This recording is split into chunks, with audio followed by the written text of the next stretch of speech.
Hello, I just left the bench where I was when I made my last recording. I'm going to take a stroll around the park, and then it'll be time to go and pick up Scooby from the groomers, or at least I imagine he should be close to being done by then. They often give me a call when he's about 20 minutes from being done. I have not received such a call, but I'm not sure if this groomer will do the same thing as our regular groomer does or not, so I'm not going to go with any expectations. I may also get there and find out that I have another half an hour to wait or more, who knows. So I'm not usually down here, and Scooby doesn't do these kind of longer walks, so I'm just kind of enjoying it. This is where I used to bring my first dog, Tucker. He's on the channel.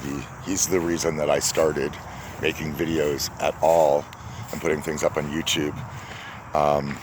It's really a scrapbook of, my experiences, or some experiences, things that I get documented, things that I change. I started documenting the makeup now because I wanted to be able to see what I did, what I liked about it, what I didn't like about it, how to improve.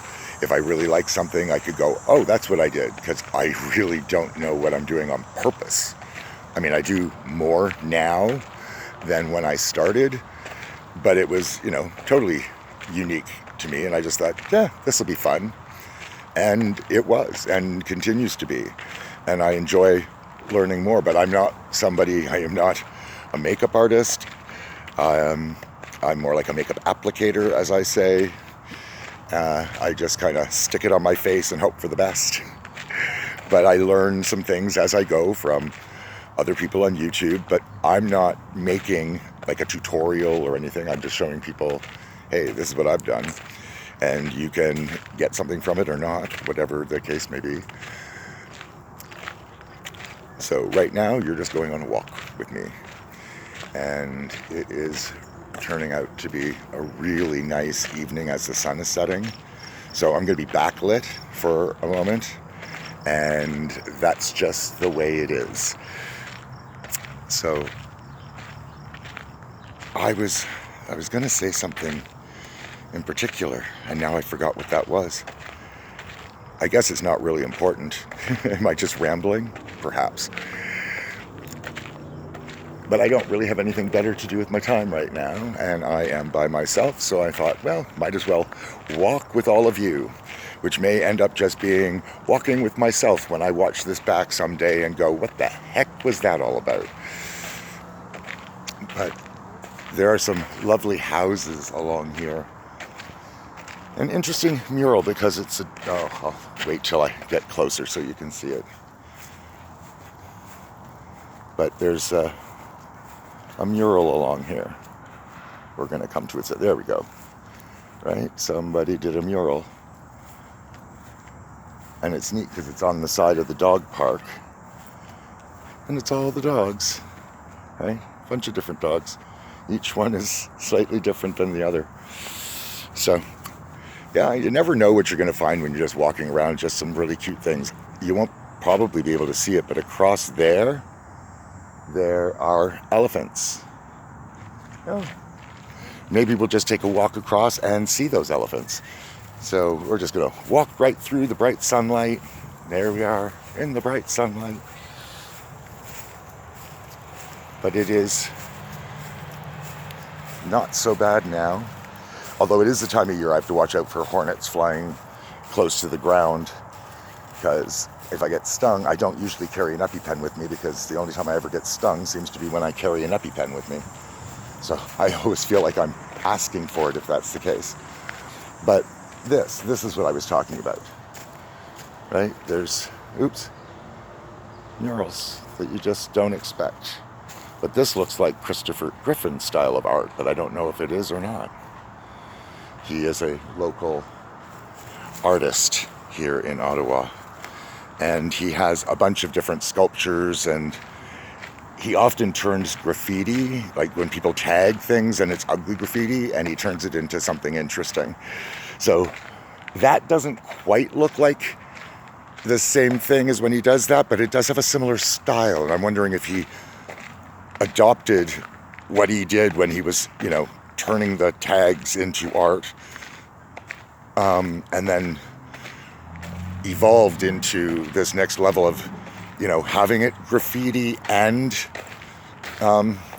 his style at the same time on purpose, as opposed to just overlaying it onto something. So I don't know, but that's kind of where we're at there. We're almost to the end of the park,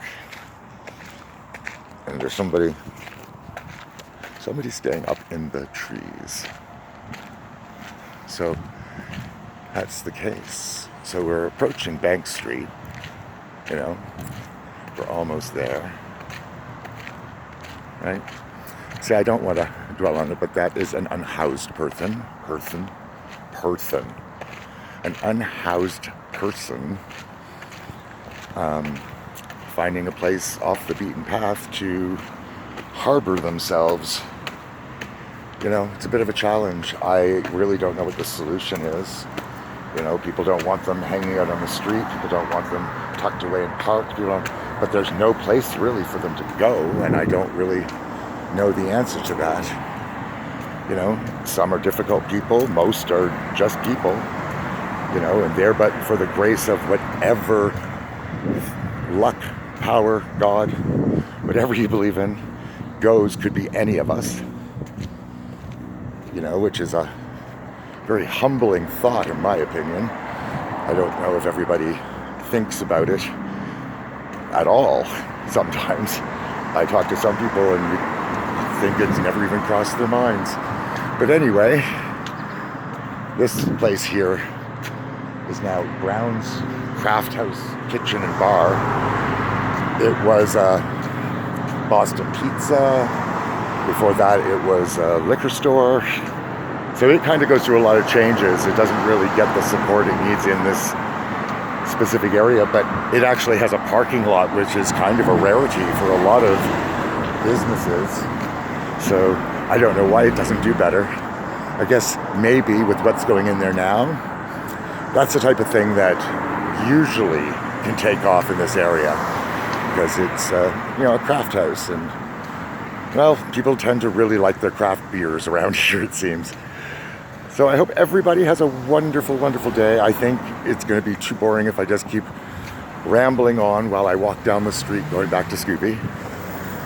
So I'm just going to say goodbye here. So until the next time, as always, take care of yourselves and each other.